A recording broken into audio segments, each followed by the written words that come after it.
यहोवा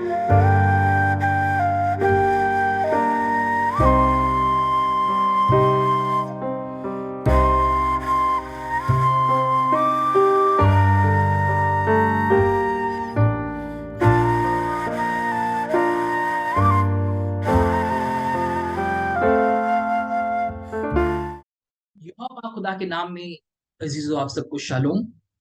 मैं मसीह यहोशुआ के नाम में आप सबको खुशामदीद करता हूँ। लाइव टीवी की तरफ से हम खुदा के जो ईदों के बारे में पिछले हमने सेशन में उसका तारीफी किस्त की, और आज हम जो पहली ईद है ईद फसा उसके बारे में जो सीखेंगे। और हमने ये देखा कि किस तरह से ये सातों जो ईदें हैं खुदावंद यीशु मसीह के पहली आमद और दूसरी आमद को जो जाहिर करती है। खुदावंद का जो मंसूबा है अपने बेटे को इस दुनिया में भेजने का, इन 7 ईदों के चौगिर्द घूमता है। और आज हमारी जो पहली ईद है ईद फसा, अहबार की किताब उसका 23 बाब उसकी 5वीं आयत में से सीखेंगे कि खुदा का कलाम हमें क्या बताता है। पहले महीने की 14वीं तारीख को शाम के वक्त यहोवा की फसा हुआ करे। आमीन। सो हम यहाँ देख सकते हैं कि खुदावंद ने निसान के महीने की जो अबीब, इसका कदीमी जो नाम है जिसका मतलब होता है हरी बाले, और मैच्योर जब हो जाता है जो, और जिससे हमें ये मालूम होता है कि खुदाउन ने ये महीना जो दिया है, अहबार 12 बाब के मुताबिक उसकी पहली आयत के मुताबिक खुदाउन कहता है कि ये तुम्हारे लिए महीना सालों का आगाज हो, पहला महीना हो। क्योंकि ईद फसा जो हमारी निजात को रिप्रेजेंट करती है, और ये वो वक्त है जब खुदावंद यीशु मसीह ने जो ईद फसा का बर्रा बनकर हमारे लिए अपनी जान को दिया, उस लकड़ी पे हमारे लिए वो मुआ। और इसलिए खुदावंद ने अपने बंदा मूसा से कहा कि ये क्या हो, पहला क्या हो तुम्हारे लिए महीना हो, क्योंकि जो हमारी निजात जो है, हम नए सिरे से जब पैदा होते हैं, वही क्या होता है दरअसल में हमारा पहला दिन होता है जो हमारी नई पैदाइश होती है खुदावंद में। और इसलिए खुदावंद यीशु मसीह ने भी ये बात कही यूहन्ना की इंजील उसकी 3रे बाब में, जब तक कोई पानी और रूह से पैदा ना हो वो खुदावंद की बादशाही को देख नहीं सकता, उसमें दाखिल नहीं हो सकता। सो हम देखते हैं कि जब हम नए सिरे से पैदा होते तो उस वक्त दरअसल में वो हमारी जिंदगी का आगाज होता है। और ये जो वो रात है जब खुदा ने खरूज 12 बाब में जो हम पढ़े, कहा कि अपनी चौखटों पर तुम बर्रे के खून को लगाना। और उस रात अईजो चाहे कोई शख्स कितना भी गुनाहगार क्यों ना था, चाहे कोई कातिल क्यों ना था, अईजो उस रात में खुदाउन ने जो इस दरवाजे के अंदर था, जो बर्रे के खून को चौखटे पे ने लगाया, उसके सबब से उन तमाम तर घरानों की हिफाजत हुई। आज अईजो जब खुदाउन यीशु मसीह के खून को अपने दिलों की चौखटों पर हम अईजो लगा लेते हैं, तो हम उसके खून के सबब से अईजो बचा लिए जाते हैं। और इसलिए यूहन्ना की इंजील उसके 5वें बाब में खुदाउन यीशु मसीह ने कहा कि जो मुझ पर ईमान लेके आता है वो क्या है, मौत में से निकलकर जिंदगी में दाखिल हो जाता है। हाँ, ये तो आज उस खुदा के बर्रे पर ईमान लाकर हम क्या है बचा लिए जाते हैं। और इसलिए जो हम खुदा के कलाम में देखते हैं यूहन्ना पहले बाब की 29 आयत में, देखो वो खुदा का बर्रा है जो जहान का गुनाह उठा लिए जाता है। फिर हम देखते हैं कि पालूस रसूल पहला करंथियों 5 बाब की 7वीं आयत में कहता है कि हमारा जो बर्रा है यानी मशीयाक, वो क्या हुआ, हमारा फसा हमारे लिए कुर्बान हुआ। और पतरस भी जो इस बात को कहता है, पहला पतरस उसकी अगर हम पहले बाब की 19 आयत पढ़े कि हमारी जो खलासी है वो सोने और चांदी के सबब से नहीं बल्कि बेऐब बर्रे के बेशकीमत खून के सबब से। आज है जो खुदावंद मसीह यहोशुआ के खून के सबब से हम अईजो बचाए जाते उसके मार खाने के सबब से हम शिफा पाते, हम जिंदगी पाते, हम अईजो राहत पाते। और आज खुदावंद मसीह यहोशुआ, बेशक हम जानते हैं कि खुदा का बेअद बर्रा जो है इस दुनिया में जो मेरे लिए और आपके लिए आया। और जरूर है कि हम क्या करें, अपने दिलों की इस चौखट पे, उस रात तो उन्होंने उस खून को बर्रे की चौखट पे लगाया, पर आज खुदा चाहते हैं कि हम उसके खून को अपने दिलों पे जो लगाए, ताकि उसके कलाम का बीज हमारे अंदर जो रहे, उसके खून के सबब से वो हमें क्या करे, पाक और साफ करे। अगर आपको याद होगा कि उस रात खुदाउन ने हुक्म दिया कि तुम क्या करना, अपने घर से बाहर ना जाना। सो तमाम तर लोग जो अंदर थे, उन्हें क्या था, ये ईमान था कि खुदा उस बर्रे के खून में क्या है, इतनी ताकत पाई जाती है कि वो क्या करेगा, हमें महफूज रखेगा। हाँ, जो आज 2000 साल के बाद भी खुदावंद यहोशुआ का जो खून है उसमें इतनी कुवत और ताकत पाई जाती है कि वो क्या करता है, हमें इब्लीस की जो कुवतें हैं उनसे जो बचा के रखता है। वो हमें अपनी पनाह में, अपनी हिफाजत में रखता है। चाहे कितना भी इब्लीस हम पर हमला करे, वो अपने तीर हम पर क्यों ना चलाए, पर खुदावंद यहोशुआ के खून में हमारी ये जो पनाह है, हमारी हिफाजत है। और अगर आपको याद होगा, खुदावंद के लोगों ने उस रात को, उस बर्रे को जो खाया, और खुदावंद के कलाम में जो लिखा है कि ये हुक्म दिया गया कि तुम क्या करना, उस बर्रे को भून कर खाना, और उसे पूरा, उसके गोश्त को तुम क्या कर लेना, खाना। अगर आप देखें मेरे साथ खरूज की किताब, उसका 12 बाब, मैं अपने स्क्रीन में भी दिखाता चलूं। खरूज उसका 12 बाब जो हम देखते हैं, जो उसकी 9वीं और 10वीं आयत को, वहां लिखा है कि उसका सिर और पाए और अंदरूनी अज़ा समेत उसे क्या कर लेना, खाना। क्यों? जो उस बर्रे को पूरे तौर पर कंज्यूम करने का हुक्म दिया। अगर आपको याद होगा कि खुदावंद यीशु ने ये बात कही कि यूहन्ना 6 बाब में, जो कोई मेरा गोश्त खाता है और मेरा खून पीता है, उसमें हमेशा की जिंदगी है, क्योंकि मेरा बदन और मेरा खून फलीकत खाने की चीज और पीने की चीज। क्या खुदावंद यहोशुआ अपना बदन और खून लिटरली हमें खाने पीने के लिए दे रहा था? नहीं, बल्कि जो खुदावंद मसीह यहोशुआ हमें ये वहां पे सिखा रहे थे कि खुदावंद का बदन और उसका जो खून है, वो क्या है, खुदावंद के हुक्मों को, खुदावंद की जो अहकाम को, खुदावंद की बातों को, क्योंकि उसमें वो जिक्र करता है कि आसमान से उतरी ही रोटी क्या हूं, मैं हूं। खुदावंद यहोशुआ क्या है, ये कह रहा था। जब यहाँ कहा गया कि उस बर्रे को पूरा तुम क्या करना, खाना, उससे मुराद ये कि हमें क्या करना है, पैदाइश से लेकर मुकाशवा तक खुदा का जो कलाम है वो क्या है, जो हमारे लिए। और खुदा चाहते हैं कि हम उसके इस कलाम को, जिसके किताब मुकद्दस के हर एक सफा में मसीह यहोशुआ हमें नजर आते हैं, उसे हम पढ़े, उसे हम चुबाए, और उससे हम, उसके वसीले से हम जो बरकत पाए। और काबिल गौर जो बात ये, जबूर 105 जो हम पढ़ते हैं, ये आपके सामने लिखी हुई आयत, उसकी 37 आयत को जो हम पढ़े, तो खुदा क्या उनको सोने और चांदी के साथ ले गया, और उनके कबीलों में से एक भी कमजोर आदमी ना था। हालेलुया। क्या है जो आप यहां देखते हैं कि उस रात, चूंकि खुदा के लोगों ने उस बर्रा को जो खाया, और जो जो बीमारियां उनके बदन में थी, जो जो कमजोरियां उनके बदन में थी, वो जो जाती रही। और हम जानते हैं कि जबूर नवीस कहता है कि उनमें से एक भी कमजोर ना था। आप जानते हैं कि उनमें बच्चे थे, उनमें बूढ़े थे, पर खुदावंद ने कहा था कि उस बर्रे को तुम क्या करना, पूरे तौर पर खाना, और जिसके सबब से उनके बदन की जो कमजोरियां, उनके बदनों की जो तमाम तर बीमारियां जाती रही।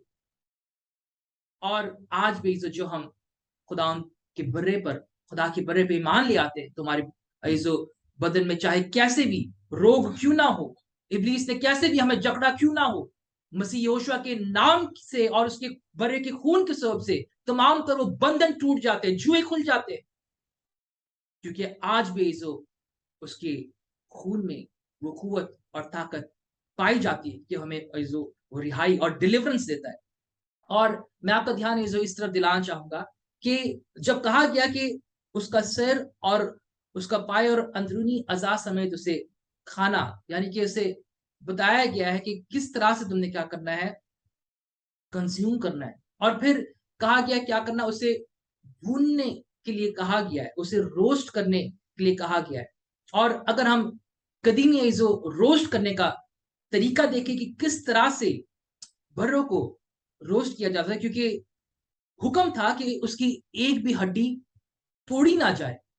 तो ऐसा कहा जाता है, तालमूद जो ये बात हमें बताती है कि 2 लकड़ियां ली जाती थी और एक क्रॉस बार की जो शक्ल में, और उस बर्रे को उस लकड़ी पर जो उसके बदन को उस पर स्ट्रेच कर दिया जाता था, फैला दिया जाता था, और उसकी जो अंतड़ियां थी उसे उसके सर के ऊपर ऐसो बांध दिया जाता था।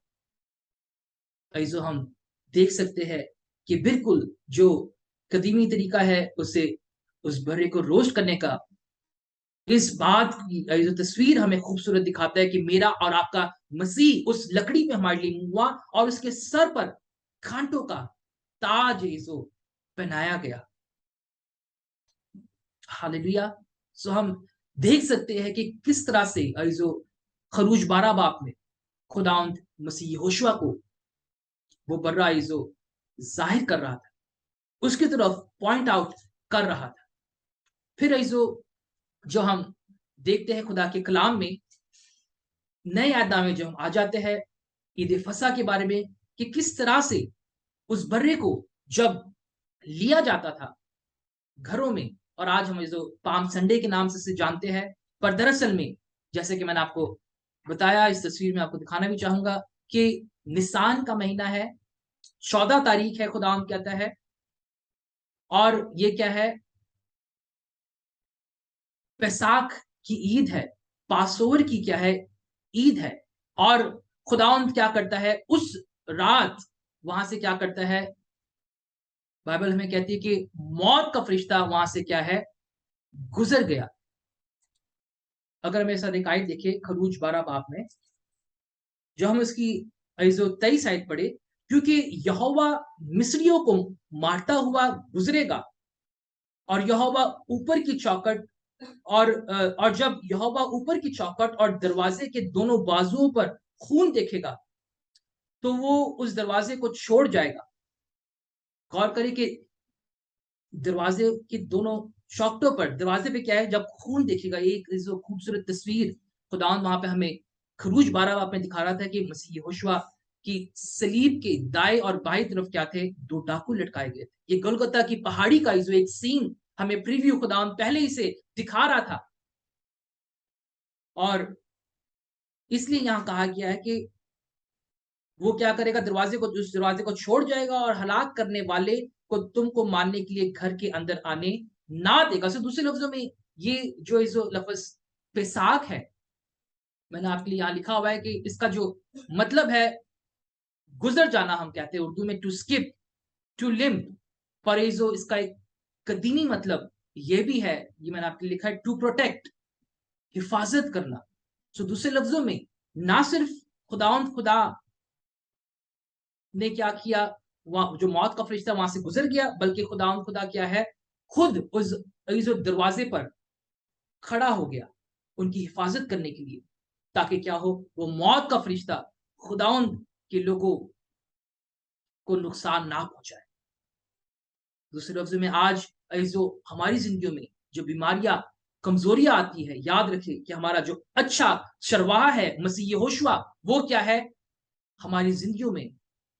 अगर तो हमने उसकी निजात को कबूल किया, अगर तो हम नए सिरे से पैदा हुए हैं, अगर तुम्हें नई पैदाइश का तजुर्बा हुआ है, तो वो क्या करता है, खुद हमारी परेशानियों में, हमारी मुसीबतों में जो हमारे साथ रहता है, और वो क्या करता है, हमें फतह से बढ़कर गलबा देता है।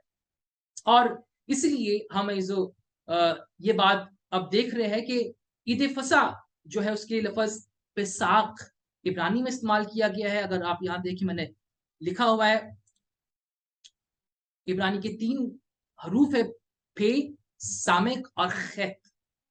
पे जो है एक मुँह को ज़ाहिर करता है। अगर आपको याद होगा और इसकी नंबर वैल्यू हर इब्रानी हरूफ की एक-एक जो नंबर वैल्यू होती है, उसकी नंबर वैल्यू 80 है। अगर आपको याद होगा खुदावंद ने 80 साल के शख्स मर्द खुदा मूसा के मुँह को इस्तेमाल किया ईद फसा के वक़्त में अपने लोगों को खुदा का पैगाम पहुँचाने के लिए। और पे क्या है?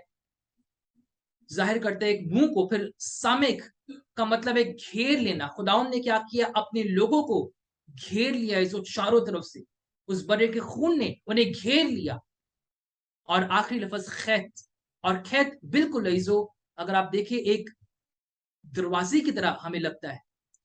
एक एंट्रेंस की तरह आपके पीछे भी जो तस्वीर में आपको नज़र आता है, एक खैत क्या है? एक दरवाज़े की तरह आपको दिखाई देता है।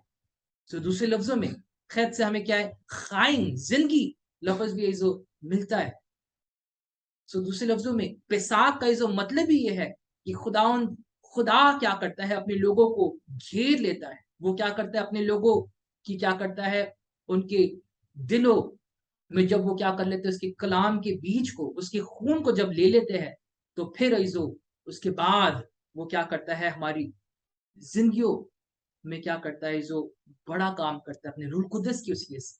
वो क्या करता है? हमें खुशी के नगमों से घेर लेता है और हमारी हिफाज़त करने के लिए वो क्या है? हमेशा मौजूद है। गौर करें कि ये लफ़्ज़ है नए अहदनामे में यूनानी है, पास्का के तौर पर इस्तेमाल किया गया है। और 28 बार नए अहदनामे में हमें क्या है? ये लफ़्ज़ नज़र आता है पास्का के तौर पर। सही इसका तर्जुमा किया गया है, पासओवर उसे कहा गया है, फसा उसे कहा गया है। पर एक जगह इसका तर्जुमा गलत किया गया है, अमाल 12 बाब में उसे फसा की जगह ईस्टर लिख दिया गया है। हालाँकि जो लफ़्ज़ यूनानी का पास्का ही है, जो ईद फसा होना चाहिए। हम देखते हैं कि किस तरह से खुदावंद खुदा हमें क्या करते हैं? ये हुक्म देते हैं कि तुम क्या करना? इस बर्रा को लेना। और मैं आपको बता रहा था कि आज हम पाम संडे इसे कहते हैं, पर दरअसल में क्या है? निसान के महीने की ये 10वीं तारीख है, जब क्या किया जाता है? उस बर्रे को 4 दिन पहले घर में क्या है? लेके जाया जाता था, ताकि वो क्या बन जाए? उनका एक पेट एनिमल बन जाए और लोगों के साथ क्या करता था? ये रहता था। और चौथे दिन फिर उसे क्या किया जाता था? कुर्बान किया जाता था। सो कहने का मतलब ये कि पाम संडे वो दिन था, या निसान की 10वीं तारीख इब्रानी समझ से अगर इसे हम देखें, तो वो दिन था जब खुदावंद यीशु मसीह हम जानते हैं गधे पे सवार होकर किस तरीके से यरूशलेम में दाखिल होते हैं। और दूसरी तरफ आपको नज़र आता है इंजीलों में कि जो फकीह फरीसी है, वो क्या हुए? बहुत तैश में आए इस बात से, क्योंकि जिस वक़्त खुदावंद यीशु मसीह क्या होते हैं, जो खुदा का बेऐब बर्रा है, वो यरूशलेम में दाखिल होते हैं, उसी वक़्त क्या था? जो शिमाली फाटक था, वहाँ से क्या थे? जो बर्रे थे बैतलहम से, जो वो भी क्या कर रहे थे? दाखिल हो रहे थे। और दूसरी तरफ खुदावंद यहोशू मशरिकी फाटक से, जो क्या है? मसीहा के लिए ऐसा कहा जाता था कि मसीह जब आएगा तो मशरिकी फाटक से दाखिल होगा, और खुदावंद यीशु मसीह क्या वहाँ से आ रहे थे। और लोग क्या कर रहे थे? हम जानते हैं कि वहाँ पर शोर मचा रहे थे। और वहाँ पर क्या है? जब वो बर्रा बैतलहम से जो आया करता था, तो लोग नारे लगाते थे। ज़बूर 113 से लेकर 118 तक मैं आपको पहले ही बताया, ये वो ज़बूर है जो क्या कर रहे थे? खुदावंद मसीह यहोशू और उसके शागिर्द जब ज़ैतून के पहाड़ पर थे, तो वहाँ पर क्या कर रहे थे? उन्होंने गीत गाए। और ज़बूर 113 से 118 तक वही हलेल के जो ज़बूर है, जो गाए जा रहे थे। और ज़बूर 118 ज़बूर को जब हम पढ़े, तो वहाँ पर 24वीं आयत में लिखा है कि ये वो दिन है जिसे खुदावंद ने बनाया, और हम इसमें शादमान होंगे। और फिर आगे पढ़ते जाए तो वहाँ लिखा है, मुबारक है वो जो यहोवा के नाम में आता है। जब बर्रा उस जो जगह पे यरूशलेम में दाखिल होता था, तो ये वो कहा करते थे कि बरूक हबा बेशम यहोवा। खुदावंद यीशु मसीह जब वहाँ पे आते, तो ये नारे वहाँ पे लग रहे, लोग पुकार रहे हैं कि इब्ने खुदा की तारीफ हो, होशियाना होशाना के क्या है नारे वो लोग लगा रहे हैं, जिसका मतलब है ये कि खुदावंद हमें क्या कर निजात दे, सेव अस नाउ। और इस बात को देखकर हम जानते हैं कि फकीर फरीसी क्या होते हैं, गुस्से में आते हैं। और बीच में हम ये भी पढ़ते हैं कि वो क्या करते हैं, शागिर्दों को कह के क्या हो जाए, खामोश हो जाए। पर हम जानते हैं खुदावंद यीशु मसीह ने क्या कहा कि अगर ये खामोश हो जाएंगे तो पत्थर चिल्ला उठेंगे। हालेलुया। हाँ, जो खुदावंद खुदा की जो तारीफ है, उसकी जो ताजीम है, वो क्या है, पत्थरों से भी क्या कर सकता है, उस अपनी वो तारीफ करा सकता है। पर आज उसने इज़्ज़त मुझे और आपको चुना है ताकि हम क्या करें, अपने लबों को खोलकर उसकी तारीफ में जो गाए, उसकी प्रस्तिश हम करें। सो आप देख सकते हैं किस तरह से अवीव के महीने की 10वीं तारीख को जो बर्रा है वो क्या है, बैतलहम से लेके आया जाता था। और खुदावंद यहोशू बिल्कुल इस तरह हम जानते हैं, बैतलहम में उनकी पैदाइश हुई। बैत लहम, रोटी का घर, आसमान से उतरी रोटी खुदावंद यहोशू है, जो क्या होते हैं, बैतलहम में आते हैं। और फिर हम देखते हैं कि हैकल में जब वो दाखिल होते हैं तो निसान 10 से लेकर 14 तक हम देखते हैं, इन 4 दिनों में फकी फरीसी क्या करते हैं, खुदा उनसे सवाल और जवाब करते हैं। उसमें क्या है, उस पर इल्जाम लगाने की कोशिश करते हैं, क्योंकि ये वो वक्त था जो जब बर्रे की इंस्पेक्शन की जाती थी, देखा जाता था कि इसमें कोई जो फॉल्ट तो नहीं, क्योंकि खुदावन के हुजूर में बेऐब बर्रा देने का हुक्म था। और हम देखते हैं कि खुदावन यहोशुआ के बारे में हम पढ़ते हैं, पिलातूस ने भी ये बात यूहन्ना की इंजील 19 बाब की 4 आयत में कही कि मैं उस आदमी में कोई जुर्म नहीं पाता। सो हम देख सकते हैं कि किस तरह से खुदावंद मसीह यहोशुआ क्या है, खुदा का लाखता कलमा बन के इस दुनिया में आए। और इसलिए हम देखते हैं कि खुदावंद यहोशुआ क्या, जब गतसमनी के बाग में गए, गाद शेमेन, जिसका मतलब है जो जैतून को जिस तरह से कुचला जाता है, खुदावंद यहोशुआ क्या, गतशमनी के बाग में, शेमेन तेल को इब्रानी में जो कहा जाता है, वो क्या हमारे लिए कुचले गए। और इसलिए हम देखते हैं कि गतसमनी बाग में लूका की अंजील में हमें बताया गया कि उसका जो पसीना है वो खून की बूंदें बनकर गिर रहा था। आप सोच सकते हैं कि वो शख्स जिसे क्या किया जाए, कुछ ही घंटों में सलीब पर जो चढ़ने वाला है, वो क्या कर रहा था, अपने शागिर्दों के साथ हम पढ़ते हैं कि वो क्या कर रहे थे, जैतून के पहाड़ पे गए और वो क्या कर रहे थे, गीत गा रहे थे। कौन सी गीत गा रहे थे, जबूर 13 से लेकर 118 तक। और उसमें एक आयत ये भी है, ये वही दिन है जिसे यहोवा ने बनाया। वो शख्स जिसके हाथों और पैरों में जो कील ठुकने वाले थे, वो क्या कर रहा था, ये गीत गा रहा था कि ये वो दिन है जिसे यहोवा ने बनाया, हम इसमें शादमान होंगे। हाँ, इजो जिस पत्थर को मेमारों ने रद्द कर दिया, वही कोने के सिरे का पत्थर हो गया। खुदाम यहोशुआ की जो उस कुर्बानी के सबब से हम क्या किए जाते, आज बचाए जाते, क्योंकि वो ईद फसा का जो हमारे लिए बड़ा बन गया। और यहाँ पर मैं एक आज आपको ये जो बात बताना चाहूंगा, वो ये कि खुदाम यहोशुआ को जब उस लकड़ी पे जो लटकाया गया, तो बाइबल हमें ये बात बताती है कि वो क्या था, तीसरे घंटे के करीब था। और अगर हम पढ़े तो हमें ये पता चलता है, मती मरकज की अंजील उसका 15 बाब उसकी 34 आयत में हम वहां देख सकते हैं कि किस तरह से तीसरे घंटे के करीब खुदाम यहोशुआ ने क्या किया, पुकारा, एली एली लमा शबक्तनी। और उसके बाद फिर हम पढ़ते कि उसने क्या किया,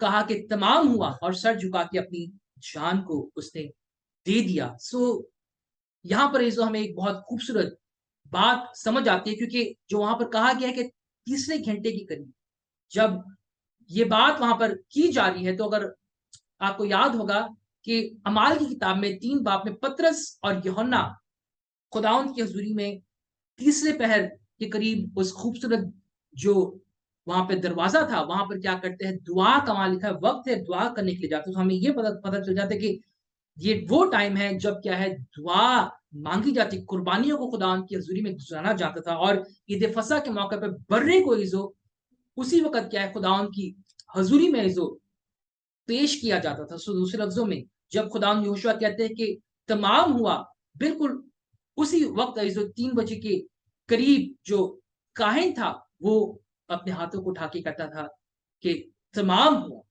और खुदा यहोशुआ भी बिल्कुल इस जो खुदा का बेबर्रा बन के, चूंकि इस दुनिया में एग्जैक्ट उसी वक्त पर उन्होंने अपनी जान को दिया, और उसने क्या किया, इस नारे को लगाया कि तमाम हुआ, और सर झुका के अपनी जान को दिया। और आमतौर पर जो हम ये सोचते हैं कि जो तमाम हुआ है उससे मुराद सिर्फ ये है कि खुदावंद यहोशू ने हमारी निजात का काम तमाम किया। वो क्या है? उसने क्या किया? हमारे लिए उस लकड़ी पे अपनी जान को दिया और उसने हमें क्या कर लिया? बचा लिया। पर अज़ीज़ों, जब खुदावंद यहोशू ने कहा तमाम हुआ, इब्रानी में अगर उस लफ्ज़ तमाम को हम देखें, इट इज़ फिनिश्ड को हम देखें, तो अज़ीज़ों जो लफ्ज़ कला है, या उर्दू में हम कुल कहेंगे, कंप्लीट कहेंगे। कला का मतलब अज़ीज़ों ना सिर्फ कंप्लीट हुआ, फिनिश्ड हो सकता है, बल्कि कला का मतलब अज़ीज़ों इब्रानी में दुल्हन भी हो सकता है। क्योंकि खुदावंद यहोशू जब उस लकड़ी पे जो लटके हुए थे, तो उनके ज़हन में क्या था? खुदावंद ने क्या किया? अपनी पसली में हम जानते हैं कि भाला खाया, जिससे पानी और खून निकला, और उसकी दुल्हन हम जानते हैं जिस तरह आदम से हवा बनाई गई, इसी तरह खुदावंद यहोशू की पसली से जो उसकी कलीसिया, जो खुदावंद के जो लोग हैं, वो हमें जो उस नारे में खुदावंद ने कहा तमाम हुआ, कला वो क्या होती है? पैदा होती है। और हम देख सकते हैं कि किस तरह से खुदावंद यहोशू अपनी कला की, अपनी दुल्हन की क्या कर रहा था? उस सलीब पर फ़िक्र कर रहा था, क्योंकि खुदावंद यीशु तो हम जानते हैं, जो इसलिए इस दुनिया में आए थे ताकि आदम के साथ जो टूटा हुआ रिश्ता था, वो क्या हो जाए? जुड़ जाए और हमें फिर से खुदा के फिरदौस में ले जाए। ये हमें क्या है? इसमें जो नज़र आता है। तो आखिर में आपको बताना चाहूँगा जो कि खुदावंद यहोशू की सलीब पर हम पढ़ते हैं कि एक जो किताबा है वो लगाया गया, जो हम पढ़ते हैं यूहन्ना की इंजील में, जो हमें ये बात नज़र आती है 19 बाब की 19 आयत में, पिलातुस ने एक किताबा सलीब पर लगा दिया जिस पे लिखा था कि यसु नासरी यहूदियों का बादशाह। और जब फकी फरीसियों ने इसे देखा, तो उन्होंने क्या बोला? इसे क्या कर दो? उतार दो। पर पिलातुस ने कहा कि मैंने जो लिख दिया है, सो मैंने क्या है? लिख दिया, और उसने उसे ना उतारा। क्यों? फकी फरीसियों को उसको देखकर इतना गुस्सा है, और क्यों वो चाहते थे कि उसे क्या कर दिया जाए? उतार दिया जाए।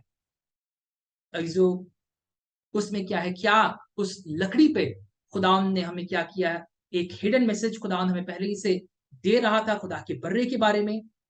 और ईद फसह का जो वक़्त, वो वक़्त था जब यूसिफस जो तारीख दान है, वो बताता है कि यरूशलेम में 2 से ढाई मिलियन के करीब लोग आया करते थे खुदावंद की हज़ूरी में। जो जो क्या क्या है? पिलग्रिमेज फीस्ट है। मुसाफिर क्या करते थे? खुदावंद की हज़ूरी में आकर खुदावंद की हज़ूरी में जमा होते थे, और ताकि क्या करे? उससे बरकत जो पा सके। और हर एक ये चाहता था कि खुदा की हुजूर में अपने-अपने जो उस बर्रे को क्या करे? पेश करे।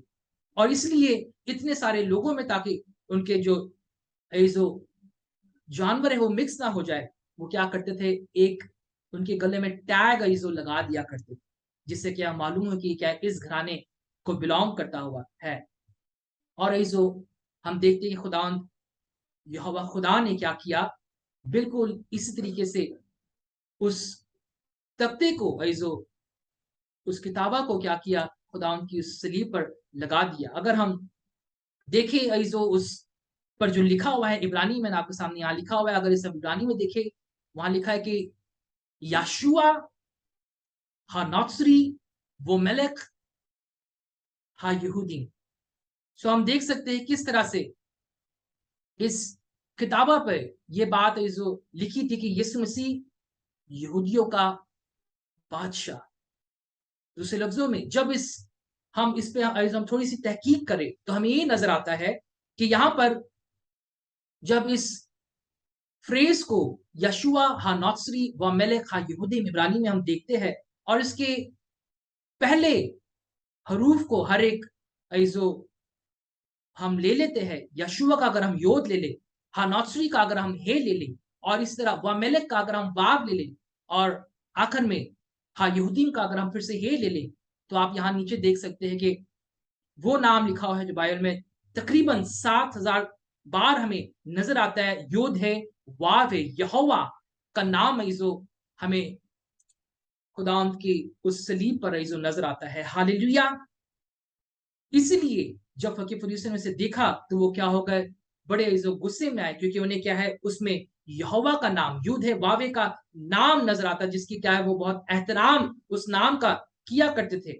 और हम देख सकते हैं कि किस तरह से जो खूबसूरत तरीके से खुदा ने क्या किया, जिस तरह से लोग अपने बर्रों को क्या करते थे, मार करते थे। यहोवा खुदा ने जो अपने बेटे को सलीब पर अकेला नहीं छोड़ा, बल्कि उसने क्या किया, उसके सर पर अपनी छाप को, हम देखते हैं उस लकड़ी पर अपनी छाप को लगा दिया कि ये क्या है, यहोवा का क्या है, बर्रा है। क्योंकि हम जानते यहोशुआ जो क्या है, यहोवा खुदा का बेटा है, उसका नाम क्या है, अपने नाम में वो बाप का नाम कैरी करते हैं, याहोशुआ, जिसका मतलब ही ये है कि यहोवा निजात है। हाँ, ये जो मेरा और आपका जो मुनज्जी है इस दुनिया में इसलिए है ताकि हम क्या करें, निजात पाए और कसरत से पाए। और हम देखते हैं कि जो खुदा के कलाम में मसीह यहोशुआ ने ये बात कही, जो हम पढ़ते हैं लूका की इंजील 22 बाब उसकी 20 आई, खाने के बाद प्याला ये कहकर दिया, ये प्याला मेरे उस खून में नया अहद है जो तुम्हारे वास्ते बहाया जाता है। गौर करें, यहाँ इस तस्वीर में आप देख सकते हैं कि किस तरह से उस आखिरी जो फसा की तस्वीर हम जो आम तौर पे देखते हैं, वो जो तस्वीर दरअसल में लियोनार्डो डा विंची की 16वीं सदी की इजाद है। पर दरअसल में जो ईद फसा की मेज थी वो क्या थी, रोमी ये मेज हुआ करती थी जो ट्राइक्लिनियम कहलाती थी, जिसके 3 नुक्कड़ होते, 3 साइड की होती थी। और आप देख सकते हैं कि किस तरह से जब उस लियोनार्डो डा विंची की तस्वीर को हम देखते हैं तो उसमें कितने सारे रंग हमें भरे हुए नजर आते हैं। बहुत एक रॉयल तस्वीर हमें नजर आती है। और वो क्या है, दिन का टाइम हमें नजर आता है, तो जबकि क्या ईद फसह शाम के वक्त होती। पर अगर इस तस्वीर को जोशी की क्या है असली ईद फसह की एक रेंडिशन हमें यहाँ नजर आती है कि आप देख सकते हैं कि क्या है, शाम का वक्त है और जो होस्ट है खुदा यहोशुआ, जो मेहमान खसूसी है, वो क्या है, ऐसी जगह पर बैठा हुआ है जहां से वो क्या कर सकता है, बाकी तमाम तर लोगों को देख सकता है, उनकी जरूरतों को पूरा कर सकता है। और यहाँ पे हम देख सकते हैं किस तरह से हाथ और पाव धोने के लिए, और खुदा यहोशुआ हम जानते हैं कि रुमाल लिया और शागिर्दों के पाव धोए, वो भी क्या है, पड़ा हुआ। सो ये क्या है, इस किस्म की कोई क्या थी सेटिंग हमें नजर आती है। खुदा यहोशुआ ने जो अपने शागिर्दों के साथ मेज जो ईद फसा खाई, सो मैं बताना चाहूंगा कि खुदा ने क्या कहा कि ये मेरे खून में क्या है, नया अहद है। हालेलुया, खुदा यहोशुआ के खून में जो नया अहद है। क्योंकि खुदा यहोशुआ जब उस प्याले को उस रात को उठा रहे थे, तो वो जो ये कह रहे थे कि अब तक तो बकरों बैलों बछड़ों के खून के सबब से रिहाई हो रही थी बनी इसराइल कौम की, पर आज क्या है, खुदा का जो बेऐब बन रहा है वो तुम्हारे बीच में।